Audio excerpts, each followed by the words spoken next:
Hello, everyone. Welcome back to the ATI podcast. And this week's special artist spotlight is on the band Duck Duck Goose, and I have Jacob with us. Jacob, how are we doing this evening? Hey, how's it going? Good, man. I'm so happy to have you guys on here. I've had this great fortune in the last few years of having these moments that are kind of circular in some ways, and that is, this one's a little bit different with Duck Duck Goose. Duck Duck Goose was a very impressionable band on me in the mid-2000s. I consider you guys, of the goats of that era, of doing the things that you guys did musically.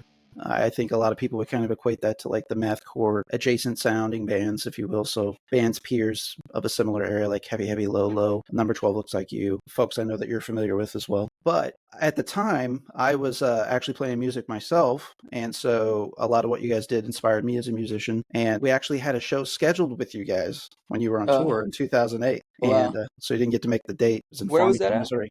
It was at a place called Barbarino's in Farmington, Missouri, south of St. Louis, about, I'd say, 65 miles. And are you from Missouri? I am. Yes, sir. Dude, my whole me and my brother Kyle plays bass in the band. Our whole family's from Missouri. Like I was born in Springfield. I did not know that. Yeah, but my dad was in the military, so we moved pretty much from Missouri. We lived in Germany for 5 years. That's where Kyle was born, in Germany, and then we moved from there to California. We've been there ever since. Oh, damn. Well, yeah. When yeah, Springfield's maybe about 2 hours, 2.5 hours from me, I'd say. I think the tour that I'm referring to, you guys were on tour with I Wrestled a Bear once at the time. They ended up making the date, but the lead singer, this was before I believe Courtney was even in the band, so, Spirit Box, if you will. I think this was back with the original singer. I don't recall her name, unfortunately, but she was unable to do vocals at that show as well, so it was quite the interesting night, let me tell you. Yeah. Was it a good show? It was all right. I was a little heartbroken just because I was hoping to get to meet you guys and obviously have the honor of playing with you as well. Oh, man. Would have been, number one. Unfortunately, what's funny about that tour is we had toured with a bunch of Rise bands right before that tour with I Wrestled a Bear. We used to be on this label called WARCON, and they dropped us right before we went on that tour. They actually dropped us while we were on the tour with all those Rise bands, like towards the tail end of it. And then that I Wrestled a Bear tour was, I think it was like 30 days or something. It was a long tour. We were younger, we were kids, and we were kind of bummed about that label situation. And we hadn't been home in a while because we were touring so much. And we would get a credit card with like tour funds on it, and it would help us like if we need gas or just, it just helped. It helped a lot. And then they pulled that from us. We were just kind of like in this weird limbo of what we didn't know what to do, so we dropped that tour. So that's why we didn't play that show. Yeah, at the time it was like a side project that I was in. So, but it was kind of mathcore adjacent, but it was kind of improv. The original band I was in, the bassist was off at Berkeley at school, so in our quote unquote off season, I would play with other people, and so it wasn't like my serious project. So I don't feel like I missed an opportunity as bad, but nonetheless, it would have been great to have met you guys in person more formally. Definitely. What was the project called that was supposed to play the show? Sinope. Awesome. But I still have the show flyer from you guys headlining and us playing as well. Yeah, that'd be awesome. I'd love to see that. Yeah, absolutely. Yeah, we had a local promoter, Zach Weiss, who was, I think, booked the show, if I remember correctly. So it'll probably say something to the effect of Zach Weiss Productions.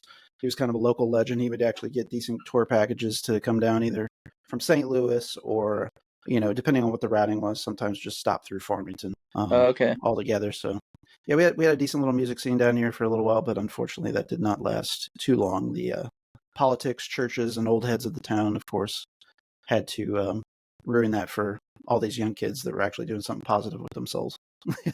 That's unfortunate. Yeah. Tale as old as time. Yeah.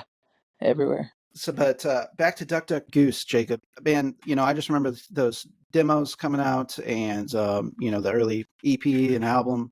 Something that I always really loved about the band was it seemed like you guys had the ability to almost sonically be as heavy as possible through the recordings, that is, and it not be, like untranslatable. You could still yet hear the individual performances, instrumentation, and then, of course, vocals as well. I could always understand the lyrical content and diction. And so it kind of set you guys apart from, I think, a lot of bands of the genre of the time, too, in that sense. So I know that that's what attracted to me, you guys, as a listener. I'm sure that there was some methodology behind that intention, or maybe that's just how you guys perform your instruments. I don't think we really sought out for anything specific. I think we have to give credit to the producers and the people that recorded it, because a lot of the early stuff was just us as kids. Like, we would just sit in a little garage and just write whatever we liked. We listened to so much different music, and all of those things kind of just meshed into one, which is, with most artists, you're just mimicking,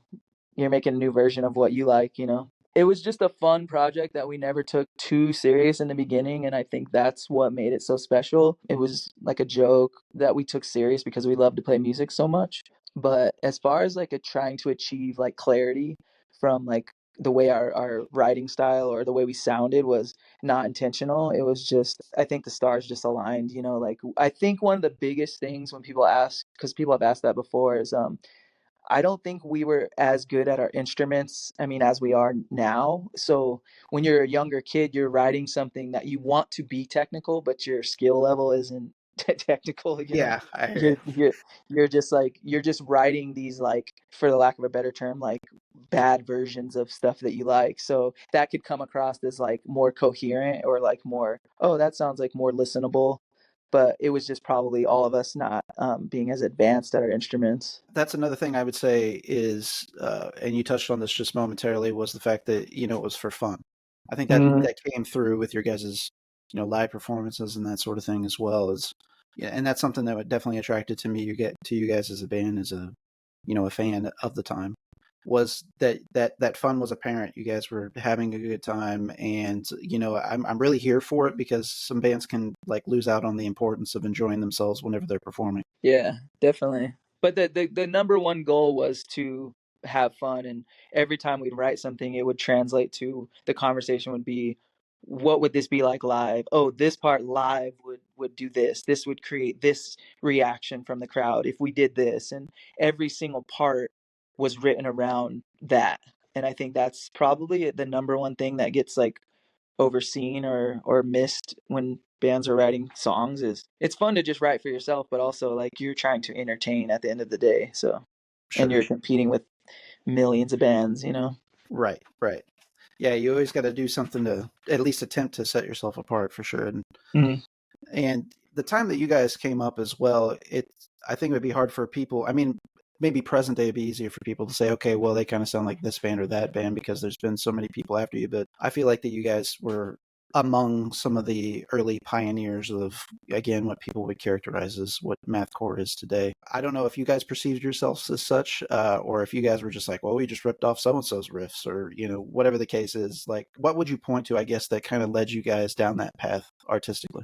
A lot of it was just like I said, it was everything that we were listening to so much different music at the time, and there was like a lot of mainstream bands that were kind of, there was this thing happening in music at the time that was like just everything kind of seemed like regurgitated and the same and kind of just boring, and we always kind of hoped that we could make something that was just would stand out and be this more than I don't know, I feel like I'm not explaining it well, but the goal was just to create something that was just fun, and everything that was happening at the time was like dark and very like serious, and a lot of the imagery and everything in that genre, whether it was hardcore or metal or grind or whatever, it all felt the same. It felt like everyone was just doing the exact same thing, which is kind of what's happening in hardcore right currently. It's so boring to me.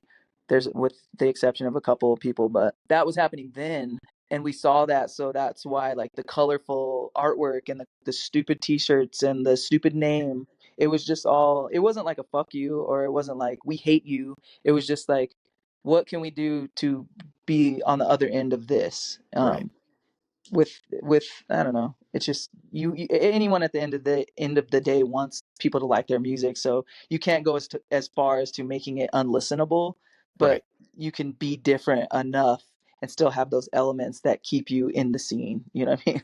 Yeah, absolutely. And with intentionality, you could see it looking back on it of the time, like you mentioned, there was just so many bands that were like multiple name bands, and it was always something like "Of My Dying Bride," Mm, things of that ilk, and it was always like, dark imagery, like you said. All the album covers were predominantly black, and and then you're flipping through maybe the same genres that your local music store, and then you come across a CD like your guys's with a little bit more greens and tans and things on your artwork, and the silly names and wild designs, silly names to songs, that is, and the designing of the album artwork in and of itself, it just stood out.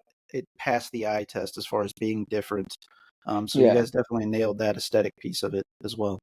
And we can't take full credit for that because there was a lot of other bands doing the same thing there was just a very small percentage of us that were willing to go against the grain and make the silly, funny, stupid artwork or whatever you want to call it. But can't take full credit for it. But there was a scene of bands, very, very small handful of bands that were willing to make that choice. I mean, kind of an obvious one that everybody could point to would be Heavy Heavy Low Low, and friends of yours as well. I know, and long history with those gentlemen. Wonderful Yeah. musicians as well. Oh man, they don't. Yeah, people actually knew how talented those guys were. I feel like people know, but it's hard to come across when you're playing the type of music that we play. It kind of gets overlooked. Like, but those dudes are, yeah, they're amazing musicians, and it was weird too because like their style of artwork for like Turtle Nipple and stuff that kind of came a little later.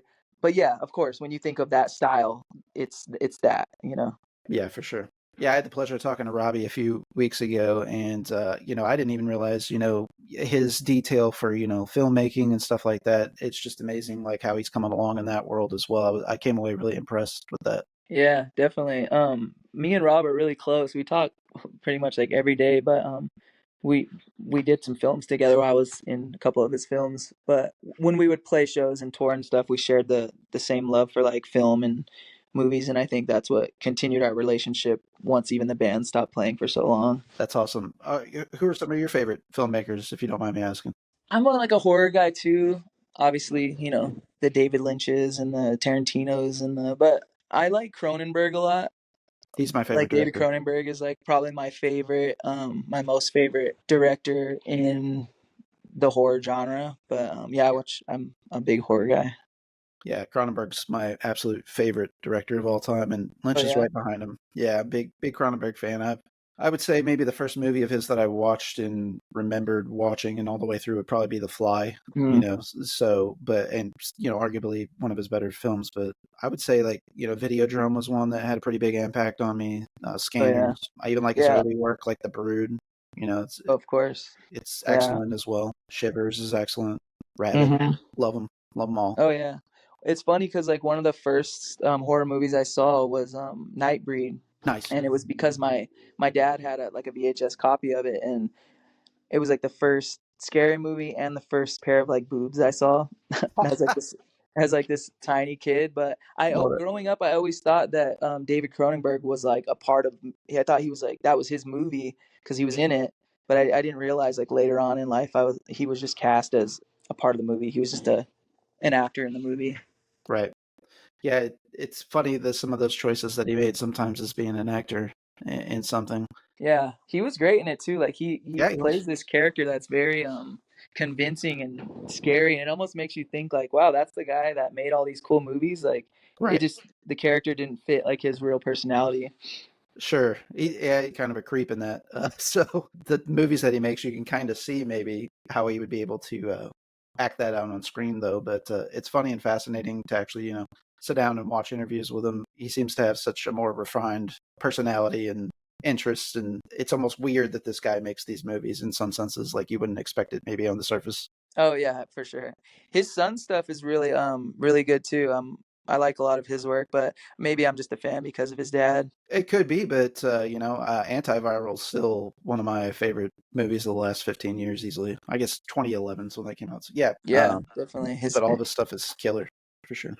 Mhm. You know, I actually, whenever I spoke with Robbie, I believe that he had made mention that did you assist them with that music video of theirs? Is that correct? Yeah, the Yeah. first video they released in the desert, I forget what the song's called, but it was for that one where he's in the bar and he throws up and then goes to the desert. Yeah, we did that together. He let me direct it and kind of do what I wanted, which was really really fun. That yeah, we got to do that. And we did it out here where I live too, so they all kind of just he flew out and they came and stayed at my house and we just had went and had fun with the That's awesome. resources that we had. That's awesome. Yeah, it was super fun. Well, I think it came out very well, and hats off to you guys. I hope to see a lot more of that coming from Thank you. you guys and working together. It's a beautiful collaboration. I told him, just the imagery and stuff with the new music, and he did credit you with some of that, with some of the video making pieces of it. That is, I just thought it came off very well, and it's so wild to see me, you guys, bands that perhaps had these layoffs, if you will, coming back and are just as good as ever, and picked up these new skills that everybody's kind of was unaware that you guys did, and applying those, and how masterful you are at those, so like the filmmaking piece that we're talking about here as well, man. Hats off to you guys. Thank you. Yeah, thank you very much. I appreciate that. I think a lot of that comes from. I mean, obviously, we always love making stuff. Like I know when Robbie and them were when he was smaller, I don't actually he didn't get a camera until he was a little bit older, but he's been making stuff on YouTube and for like well over 10 years. And I was making stuff since I was a little kid. I would always film skate videos or steal my mom's camera and make embarrassing videos with my family. Like but yeah, it's always been like within me as far as wanting to do whatever the involvement is making movies or film or acting or directing or producing. I just love creating, making shit, even if nobody likes it or gets what I'm trying to do. But yeah, it's fun, and I'm super blessed and stoked that Robbie was even let me be a part of it. You kind of touched on this a moment ago, Jacob. I know you guys of the band have had a couple, we'll say, issues, to put them lightly, with various music labels in the past that I feel like maybe kind of stunted some of what you guys were doing at the time. Mm-hmm. As a fan, I only knew so much of that, and there's not like a ton of articles and history out there about that. So I think that certainly was an impediment or a discouragement for you guys, and of course you lived it, so you'd be able to speak on it better. But I'd like to touch on some of that as well. How you guys are cruising along musically, and you're putting out these albums, but you're not getting maybe the support that other bands would in the same situation. Yeah, it was a strange time for all of us in music. I don't know, we were just kids. Like we right out of high school pretty much. I mean, I feel like Duck Duck Goose has always been a band. Like everyone in the band is pretty much an original member, even when we first started playing music before it was called Duck Duck Goose. So Duck Duck Goose pretty much existed since middle school, and then it just evolved into what DDG became. But we never had high expectations or high hopes. Obviously, that's the goal when you make a band. Like, how cool would it be if your dreams came true and you got to tour? But from the beginning, you're shooting yourself in the foot and you're pigeonholing yourself because you're creating something that is so unlistenable for most of the population. It's crazy that we even got as far as we did in the genre, just because it was like unheard of. So at the time, we were just playing music. We toured with a friend's band, like me and the drummer Joe. We filled in for our friend's band called The Waiting Hurt, and they were signed to Virgin Records, which was crazy in itself because a band from Barstow got signed to Virgin Records, and it was like this it was like a progressive I don't know, emo style, whatever was happening at the time. But we went on tour with them and we got to see the United States. And me and Joe were just like, holy shit, like, imagine if we did this, but with Duck Duck Goose. Like, imagine if we got to go on tour with our band. So that touring with the Waiting Hurt just sparked us to even want to do that. So like we got a van. Joe's parents helped us get this van, which was fortunate because his mom or dad got into like an accident, and his mom got all this money. Joe, the drummer, she helped us get a van. She bought us a van. And I remember his dad was like super against it, and like he got in so much trouble because his mom pretty much bought him this van behind his dad's back. But My, oh my. yeah, it was. Anyways, I feel like I'm going on a tangent, but that allowed us to tour. So we got this van as young kids, and we're like, holy shit, we're like 20, we can go wherever we want. And MySpace opened up the door for us to go wherever and do whatever we wanted. So like we met this guy on MySpace, and he had a label called Roam the River Records, and he had actually done a lot of cool bands prior, like earlier, I forget what label it was. He was involved with like so many bands like in the underground that actually had success, and we were tripping out that he even wanted to sign us, and like he paid for us to record at the studio. We put a bunch of demos out with a friend, just a local friend. He was in that band, The Waiting Hurt. He played drums, and he recorded just some crappy little. They weren't crappy at the time. They're just some demos, and they were on MySpace, and people liked them. And then this guy paid for us to record what was noise, and more noise. So the guy from Roam the River helped us tremendously by funding that record. But we had no hopes or intentions of going in. We just had like 6, 7 songs. We went to this shitty studio. This guy that we just met paid for us to record. It was like $1,500 or something. And it was funny because when we recorded that record, we were like bummed. We were like, oh man, this is going to sound terrible. Because like the whole days leading up was just, it was bad. Like Davey was sick. His voice sounded not as sharp as it usually does. The days were just weird. And then at the end, we all went back to our room wherever we stayed, and we went back to the recording studio. And the guy that was producing it, he played the mix for us after we hadn't heard it put together, and we were just like, holy shit, this sounds insane. And it was like, I feel like we were listening to our band for the first time of like what the world heard when they heard that record noise. Like, I don't know, it just like, it was so special, and we knew it was special when we first heard it. We were so amazed and like in awe that the record sounded that good, and we were just like, holy shit. So anyways, we started touring off that record. We sent that first recording of Noise to everyone you could think of, like that the guy from the label Jeremy, he helped us send it to like everyone in the industry. So like after we sent the CD out to everybody, a lot of people contacted us back. Like we had like all of our contact info, and we got a bunch of calls from like a bunch of labels and stuff, and we were tripping out, and they were like, hey, we ended up getting a manager, this girl Yvonne, and she was like one of the biggest managers in like heavy music, and we were just tripping out because we were like, oh my god, like this girl manages this band, and she wants to manage us, like Duck Duck Goose, like that's crazy. And she ended up like stepping in and was like, hey, let me guide you guys because you're naive little kids, and let me try and work out better deals for you. Because dude, at the time, like, I'm not just trying to like brag or boast, but we got like an offer from like almost every label that was out at the time, like Rise, Barrett. We did a showcase for Epitaph.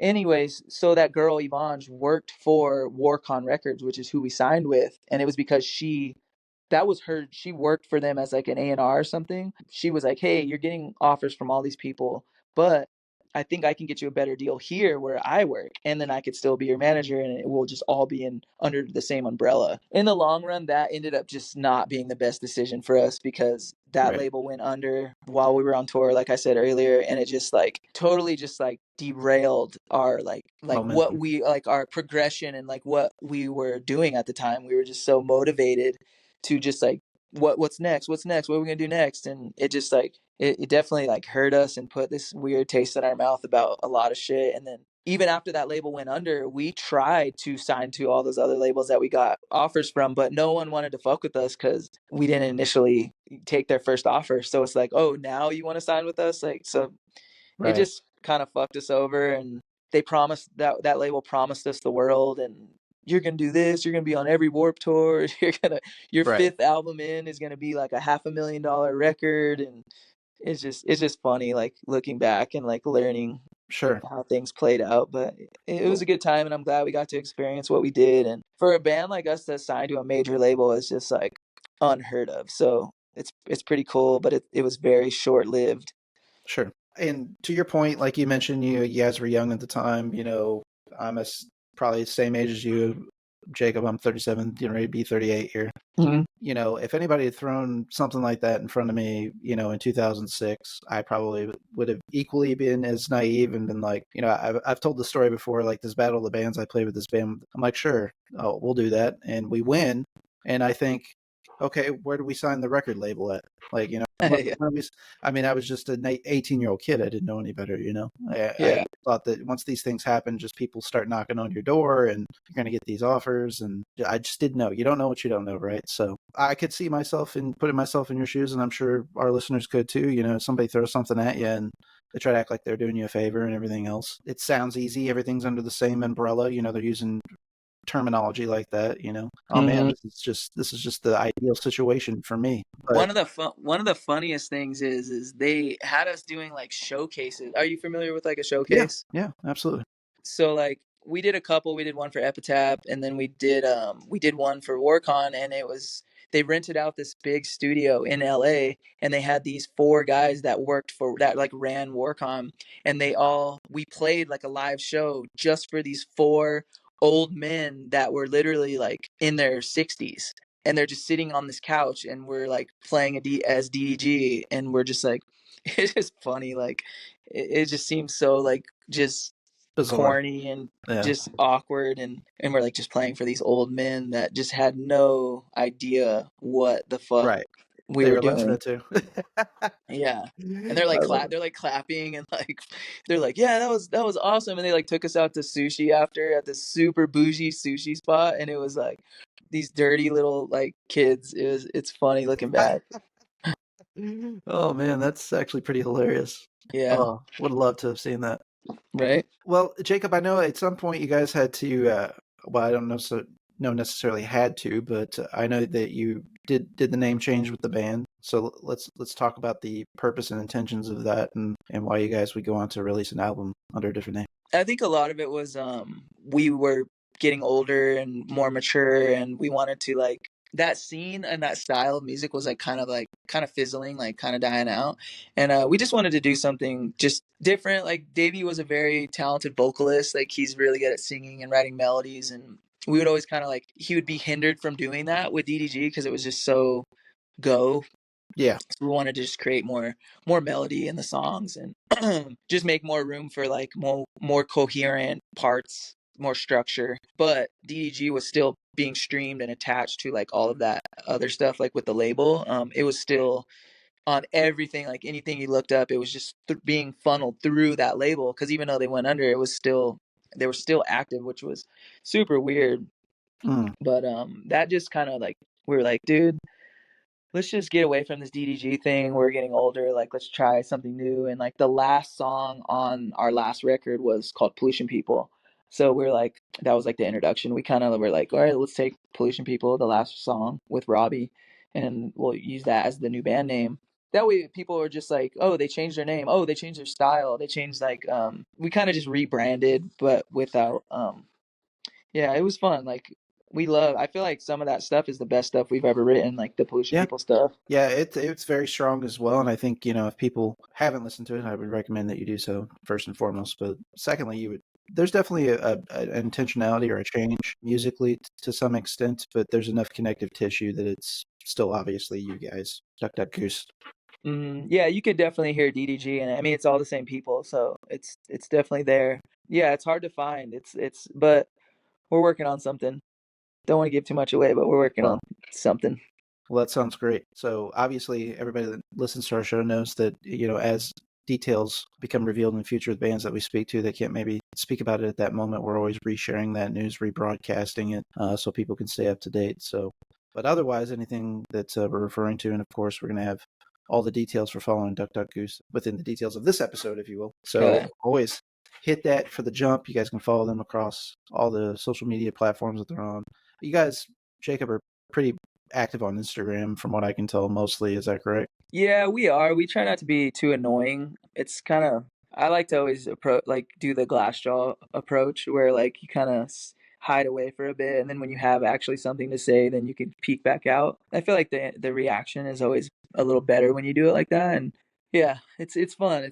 I like being active on there, and I'm definitely on there like scrolling and listening to new music and looking at bands and shows, and everyone in the band does too, but Sure. um yeah, we just try not to be too annoying with it where you're just posting all the time. Sure, absolutely. I get that for sure. Once you guys did what you did with Pollution People, what kind of led you back to the Duck Duck Goose piece of things? Was it, promises or thoughts of reunion possibilities? I'm just kind of curious what kind of led you back down that path. We tried not to treat it like a reunion. Me and Joe, the drummer, and my brother plays bass in the band, and Michael, we've always kind of like kept in touch and played music and jammed here and there, like just different projects or whatever, but we talked about playing some shows. I don't even remember what the original idea was. I think maybe Rob hit us up and was talking about doing that first tour.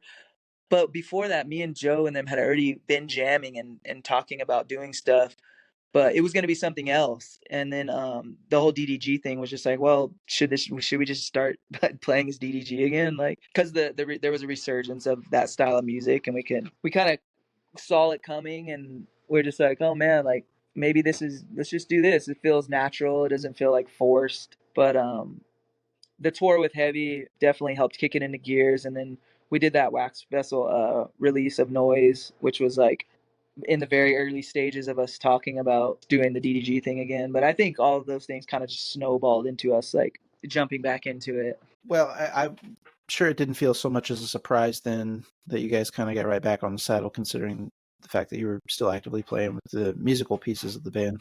Do you remember actually sitting down methodically or with intention and, starting to relearn these songs, or have you actively been playing them over time to stay sharp on them? I'm just curious.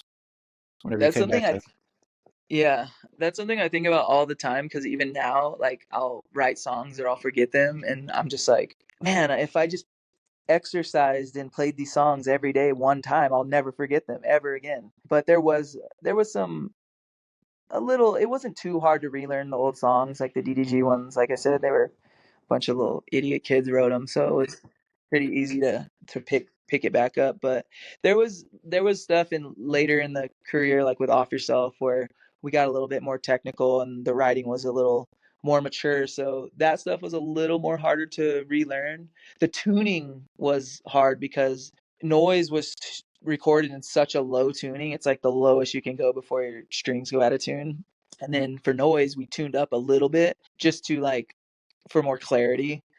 But it wasn't too hard to learn the songs, and we I feel like we all jumped into it pretty naturally. as a fan again, hearing those original recordings and then hearing something like what you guys did last year for your stream for MATHCORE Index, there's an obvious progression with you guys individually as musicians. So I think that clarity and that confidence behind the instrument and what you guys are playing, it's very much evident present day. But, secondarily, obviously, I'm sure that you guys are spicing these things up a little bit, maybe compared to some of the original versions of the songs. Yeah, appreciate that. It definitely feels good when we jam a lot, when all of us are like on the same page. It's funny because we'll make jokes, or like even Joe is just like, we never play the song the same ever. Like we're so like bored or like just ADHD or whatever. We're like, even when we're jamming, like somebody's doing something different. Like I'm doing the effects different, or Michael's doing some crazy thing that he never does, or Joe does a different feel or whatever it is. But Yeah. when we play together, like often, like I'd like to think that we're pretty dialed in and we're advanced musicians to where like even it sounds like nonsense and chaos, like there's a lot of like structure, and we care, we want it to sound good. Yeah. We're striving for it to sound as good as it can without like, I guess, I don't know, overthinking it or whatever. Like we don't punish ourselves to the point where everyone hates jamming, but we take it pretty serious. Like for the mathcore thing, we were pretty prepared for it. Yeah, I really love that performance and how it was shot and the different, camera lenses used in various ways, such as like the fisheye lens and the, I guess, rotating around the room and getting everybody occasionally in that shot. Yeah. Just the different film treatments and stuff just kind of cut back and forth.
Twisted back in the invisible context. Right here, right now, we're a part of burn the end. Nothing works here. We'll never try it, but tonight maybe I can drink from your soul. Maybe I can drink from your soul. All the colors seem so vibrant. The taste of blood in the water. Get high on the scene of the crime. When is it worth it? You won't tell me, but you know you're so corrupt. You're rotting your soul out for years. If you drink the blood of your lover, get high on the scene of the crime. For years. If you drink the blood of your lover, bleed them dry at the scene of the crime. Oh, isn't this a lovely band? Something that you guys had a hand in deciding, or is that something you collaborated with MATHCORE Index? I'm just kind of curious. MATHCORE hit us up to do the fest, and at first we thought it was going to be like a live fest, Right. but it was this is Charlie. Hey, Charlie. Hi, Charlie. They hit us up to do the fest, and then we were like, and then it ended up being the live stream thing, and then but my friend Angel, that's what I was gonna say. My friend Angel that filmed it and did all the cool like shots and stuff. He is like been filming for a long time, and he's a great cinematographer. But he filmed the heavy video, the one that I directed. Okay. Yeah, so it's all in the same team camp, like friends. But Nice. yeah, it was really fun doing that, and I love how it came out. It felt like unique. Definitely. Yeah. Funny enough, when you were mentioning earlier that you had to play in that showcase for those older men, there's at one point somebody comes and sits down on the couch in the background, I noticed in the performance, and I was wondering if that wasn't a nod back to that, but I just think it's a happenstance. But yeah, man, No, that performance was sick. that's our homie Brad. He's the one that's his studio. He records bands out of that studio. He's actually in a band called Firestarter. They're on like Hardlow Records, and he's all tapped into that whole like hardcore scene. But Yeah. he's awesome. He's a good friend of ours, and he's funny. Like we're just like, hey, there's a cowboy hat, and he likes to just play with his shirt off all the time because he's a drummer. And we're like, you should just come out of just for no reason whenever you feel like it and just sit on this couch. Performance executed flawlessly. Yeah. You know us. You're trying to just flip the script for a little second. Hell yeah, man. Little levity never hurt anybody for sure. Oh yeah. I got to mention your brother. I think did he have a Rickenbacker bass in that performance? Is that Yeah. So the new songs are they're we recorded them in standard, and then all the other songs are dropped to fucking D hell. So yeah, so we play the first two songs, which are new songs, and we play that in standard, and then we switch guitars. So the Rick is tuned to standard. Okay, very cool. Well, I think it's helping with the tone for sure in the live aspect of things, because that's a ripper, and I can distinctly hear what your brother's playing as well. Oh yeah. Sometimes the bass can get lost in those live performances on the Mhm. low end as far as the clarity of the performance, that is. And he's just That's all. fucking killing it. Oh, of course, yeah. That's Brad too. Like he's really good at recording live sound. Like he does a lot of stuff for like 197. Are you familiar with all that Yeah, stuff? absolutely. Yeah, he does a lot of like, not all of it, but he does some of the live session or like the live editing stuff. But It's awesome. yeah, he's rad. He made it sound pretty damn fucking good. Nailed it. Well, I know you guys have a lot of exciting performances coming up as well. I believe you guys are on the MATHCORE Index Fest this year. I know you got some dates with Heavy Low Low. Mm-hmm. What's on the calendar for you coming up? We just try and play things that make sense for us. We're all older now, and like I was saying before, like before we started the chat, our drummer just had a baby. Our singer Davey has a kid, a 4-year-old kid, and it's just a lot to get everybody together. But when we do, it's pretty special. And my brother and I run the pizzeria, and I'm trying to open the skate shop next door to it, like we talked about. But there's just so many moving parts to get us to play. And in a perfect world, I would love to tour and do the DDG thing full time. It just doesn't make sense, but it's cool though, because when we do make it work and we do come together, it's like it's special, and it's just it's always a good time for everyone to get together and hang out, because we don't see each other as much as we used to. But yeah, to answer your question, we have some shows coming up with Heavy. We're playing their record release show, which is at Chain, which will be fun, and then we're playing this Home to Heart Fest with a bunch of new coming, like up and coming bands. Those shows are the most fun, like playing with the young scene, because like they're just happy to be there. They're like doing their own thing. It's not like going and playing a show for people our age and they're just kind of standing there with their arms crossed, you know. Right. So the younger shows are a blessing, and they're fun, and it, yeah, you know how it was when we're kids and you go to a show and you're watching these bands, and you just feel different about For the whole sure. interaction. But yeah, we have those shows planned. We have an EP coming out that we've been working on for like 2 years. It's just kind of been a lot of moving parts to get it done, and Yeah. we're finally at the tail end of finishing it. And we have a couple music videos we did that are gonna roll out with it. Yeah, and hopefully once that stuff comes out, we'll do the vinyl and merch, and maybe it'll snowball into us. You know, it's Doing a hard to little say. something else. Yeah, something. It's so hard to say with our group, but it comes in waves, you know, like anything. We'll be super excited about it. Sometimes we won't talk for a while, and then we'll pick right back up where we left off. Well, I mean, there's nothing wrong with what you guys are doing, you know, and how you're approaching things. And it sounds like you got your mind in the right place, Jacob. And there's so many bands, you know, you kind of touched on some of that hardcore mentionings. I mean, a band like Mind Force, for example, they're one of the best bands in hardcore, but they're just a festival band. You know, Trapped Under Ice only plays fests now. There's so many bands like that now that don't actively tour as whatever that project is. And they, you know, they still have the ability to release new music. Mind Force just put out an album in the last couple of years. So, you know, there is I hate to put it coldly like this, but there's a market for bands like that, you know, so it's not all for nothing, I guess, is the short of my point, even if that's just what it is and you guys record and release new music and have some success with that. But I would love to see you guys on a tour at some point, especially coming through the Midwest, selfishly. I don't think it's too far-fetched. We did that last tour. It was like a US The Run with Heavy. That was a couple years ago, which was so fun. It's just hard when you're older and Yes. touring and you have a family at home, and yeah, jobs. It's like so many things you have to, like, the stars just have to align. But when they do, man, it's like it's special, and it's, yeah, I wish we could do it more, but Yeah. it kind of makes it more fun when it's not so available to us, you know, because then if we were touring all the time, we might just be like, fuck it, like we're over it, like let's just Right. chill at home.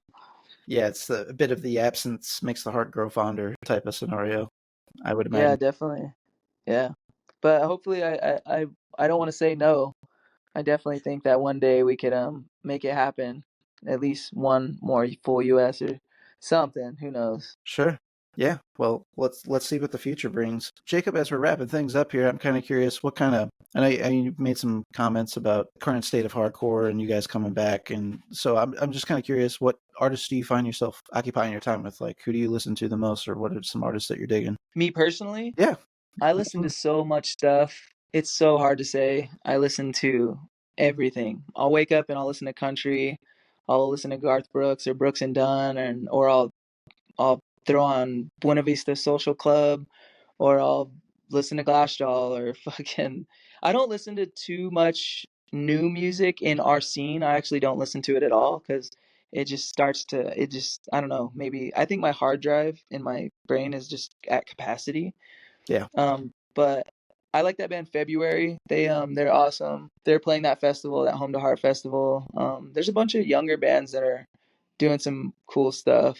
As far as it's so hard to just say which artists I listen to, because honestly, if I sent you my Spotify playlist, you would just be like, "What the fuck is this?" I'm kind of here for that. I got a wide variety of music that I like. You know, I have my favorites just like anybody else, but, you know, growing up in the time that we did as well, it's hard not to have some. And you're from Missouri at some point as well, so you know, we have to talk about the fact that country is something uniquely. I don't want to say necessarily just Missourian, but if you lived in Missouri, you listened to country at some point in your life for some period of time. It's embedded in us. Right, it's straight up in the DNA. So that '90s And I didn't country is want hard to to. beat. Yeah, and I didn't want to throw that out as like that's the first thing I listened to is country. It was just an example, but it usually it comes in seasons. Like summertime Definitely. is like you listen to country more in the summertime, or you listen to like fucking, I don't know, Absolutely. Sublime when you're at the river, Right. or whatever the occasion is. But I listen to a lot of Al Green, or like Yeah. I grew up on R&B, like me and my brother. My mom was like grew up in the 90s and the 80s and the 90s, and she went to clubs. So like we grew up listening to like club music, like the best now dance mixes is what my mom would listen to like in the car. But she would listen to everything too. She would listen to Nirvana all the time. I remember she had that CD, and she listened to all the grunge bands, which is kind of what put me and Kyle on to that style of heavy music. Yeah, man, we listen to everything. Like, That's awesome. just not heavy music, honestly. I don't listen to too much heavy music anymore. I kind of get like that myself too. I weirdly, I always found myself, depending on what type of band I was playing at the time, I would listen to everything but that style that I was actively playing in. So like if I was in a Yeah. heavy band, I was listening to lighter stuff, or if I was with a indie band, I was listening to heavier stuff. Yeah, what are some bands that you like to listen to? Oh man, I'm kind of on a hardcore kick at the moment, but I do like, shoegaze is one of my favorites, the OG shoegaze stuff. But I'd say heavy in my rotation right now. I keep going back to New Lords by Mind Force. I mentioned them earlier. Mind Force is one of my favorite, more modern hardcore bands, I should say. I like the new Couple Haywire. tracks. Absolutely. Haywire's got some stuff. They're really starting to become a thing here in the last 2 years. I was actually just at LDB last weekend, so I saw their performance there. It was pretty insane. The whole floor ended up on the stage.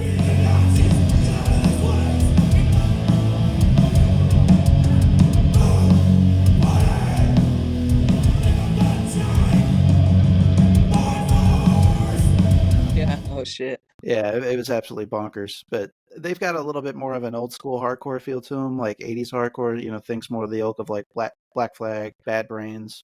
Mm-hmm. So I fuck with that stuff for sure.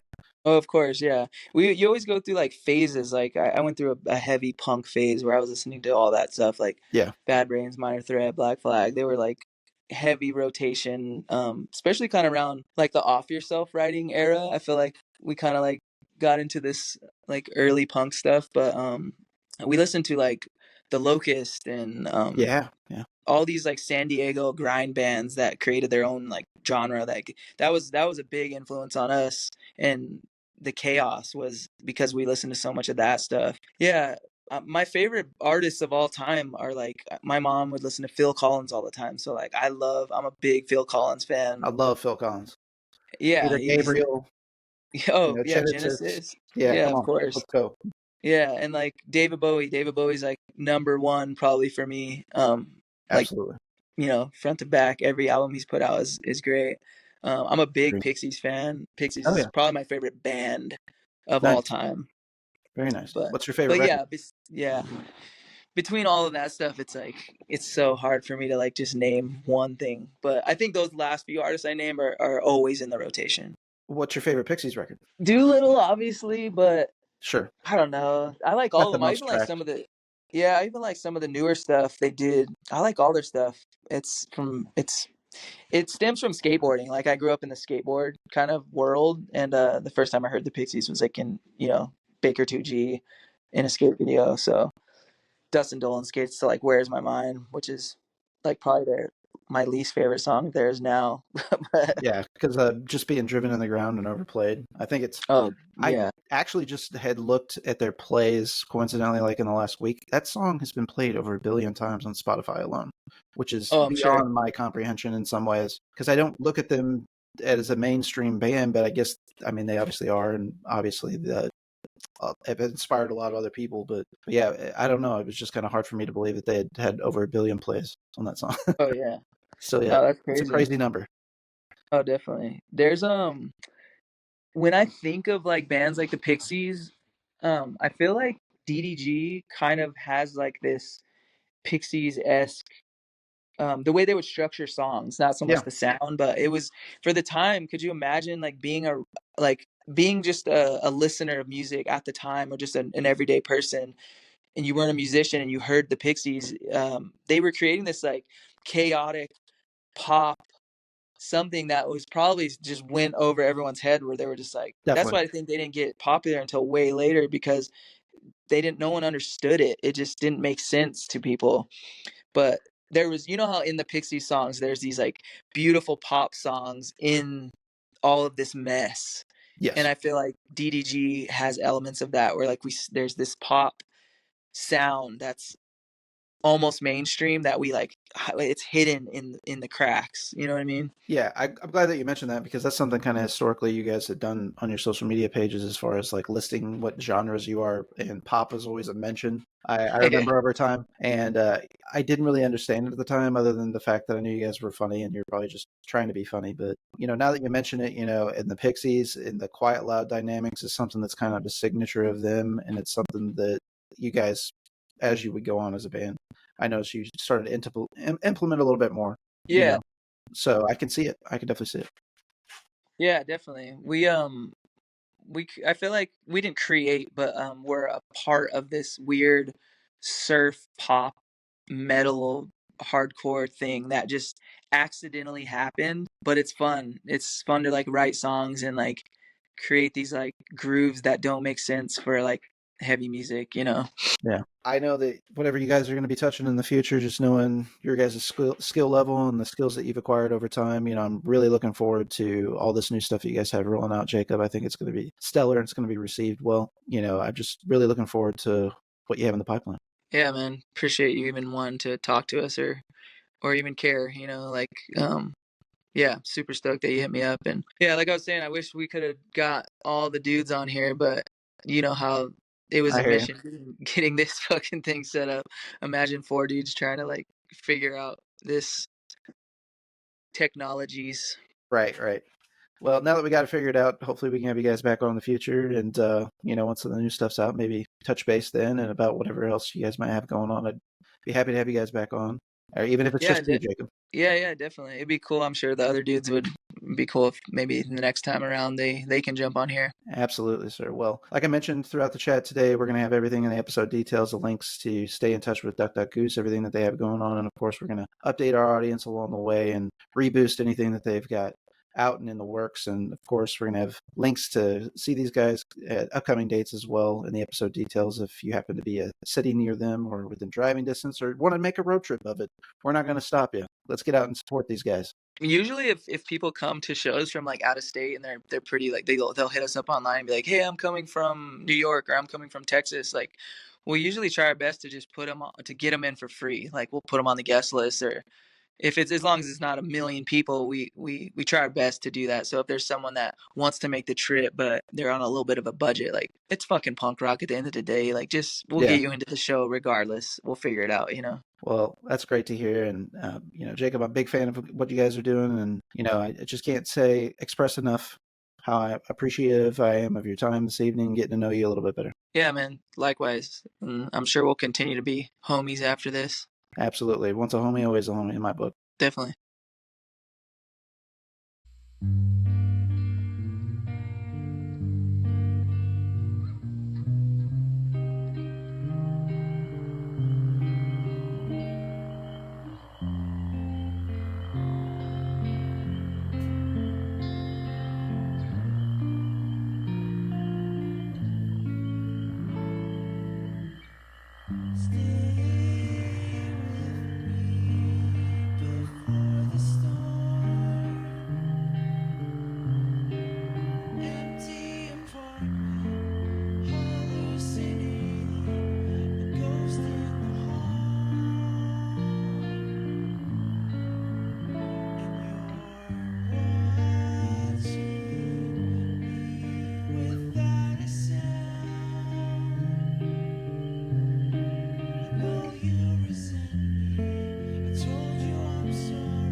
free.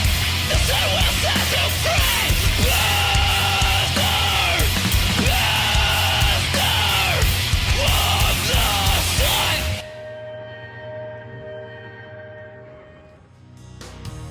Hello, this is Barrett from the ATI podcast, here to talk about the Manic Compression Group. The various podcasts that make up the Manic Compression Group include ATI Podcast, Waxing On with R&J, Nod Narb's Closet from Ed Oz In, and It's Just Two Movies. The Manic Compression Group is a voice for the voiceless, a platform for those dream chasers. The various creative arms of the Manic Compression Group all have one goal in mind, and that is to bring a spotlight to underground artists and amazing artistic works.